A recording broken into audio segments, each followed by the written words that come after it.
মানচিত্রে দেখলে মুরগির চিকন গলার মতো মাত্র ২২ কিলোমিটার প্রস্থের একটি জায়গা। এর এক পাশে বাংলাদেশ, এক পাশে নেপাল, ভুটান এবং চীনের চুম্বি উপত্যকা, আর দুই দিকে ভারতের মূল ভূখণ্ড এবং বিশাল আয়তনের ৭ রাজ্য তথা আসাম, ত্রিপুরা, মেঘালয়, অরুণাচল, মণিপুর, নাগাল্যান্ড এবং মিজোরাম। একত্রে এই ৭ রাজ্যকে 7 সিস্টার্স বা ৭ বোন নামে অভিহিত করা হয়। বলা যায় ভারতের প্রাণভোমরা এখন লুকিয়ে আছে এই চিকেন নেকের মাঝে, যা পরিচিত শিলিগুড়ি করিডোর নামে। বাংলাদেশের সর্বোত্তরে পঞ্চগড়ের তেঁতুলিয়ার ঠিক ওপারেই শিলিগুড়ি শহরের কাছেই এই চিকেন নেক বা করিডোরটির অবস্থান। একবার এই করিডোরটির ওপর নিয়ন্ত্রণ হারালে সোজা কথায় বলা যায় ভারত তার উত্তর পূর্বাঞ্চলীয় প্রাকৃতিক সম্পদে ভরপুর ৭ রাজ্যের উপর নিয়ন্ত্রণ হারাবে। এই মুহূর্তে চিকেন নেক নিয়ে চারপাশে চলছে শোরগোল। চিকেন নেক নিয়ে এই মুহূর্তে ভারত আছে চতুর্মুখী বিপদে। শিলিগুড়ি করিডোর থেকে মাত্র ৪৫ কিলোমিটার দূরেই চীনের দখলে থাকা চুম্বি উপত্যকা। এখন সেখানে অবস্থান করছে চীনের শক্তিশালী পিপলস লিবারেশন আর্মি। সেখানে তারা সামরিক অবকাঠামো সহ রাস্তা তৈরি করছে।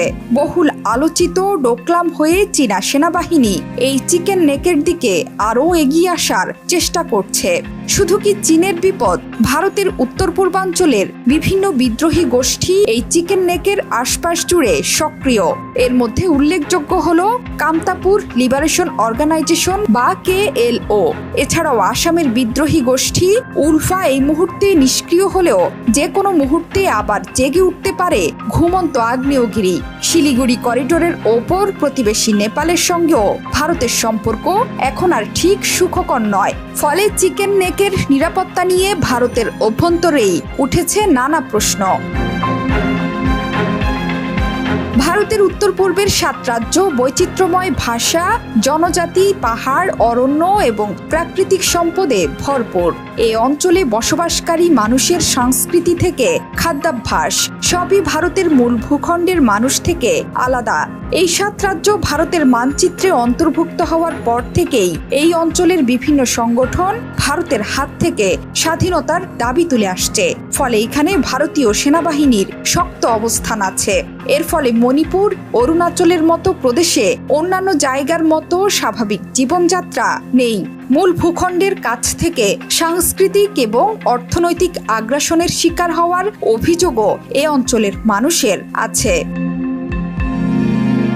সম্প্রতি ভারতের বর্তমান শাসক গোষ্ঠী প্রভাবিত এক ইউটিউব চ্যানেলে প্রচারিত একটি কন্টেন্ট ঘিরে তৈরি হয়েছে শোরগোল।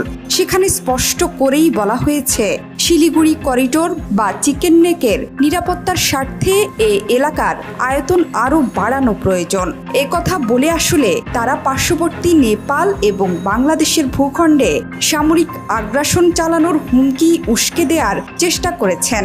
উদাহরণ হিসেবে চ্যানেলটির পক্ষ থেকে বলা হয়েছে কৃষ্ণ সাগরে আধিপত্য কায়েমের জন্য রাশিয়ার ক্রাইমিয়া দখলের কথা। চিকেন নেকের আশপাশে আছে নেপালের কাকরভিটা এবং বাংলাদেশের পঞ্চগড় এবং তেঁতুলিয়া অঞ্চল। শিলিগুড়িতে আছে ভারতের একটি বড় সেনা ক্যান্টনমেন্ট। পাশেই হাসিমারায় আছে ভারতীয় বিমান বাহিনীর একটি বড় বিমান ঘাঁটি। এছাড়া ভারতীয় আধা সামরিক বাহিনীর বিপুল উপস্থিতিও আছে এই এলাকায়। ফলে এ ধরনের উস্কানিমূলক কথা বলে ভারতের বিজেপি এবং মোদি ঘনিষ্ঠ চ্যানেলটি আসলে কি বোঝাতে চাইছে তা নিয়েই চলছে বিশ্লেষণ। জোহরা চৌধুরী সেতু, ৭১।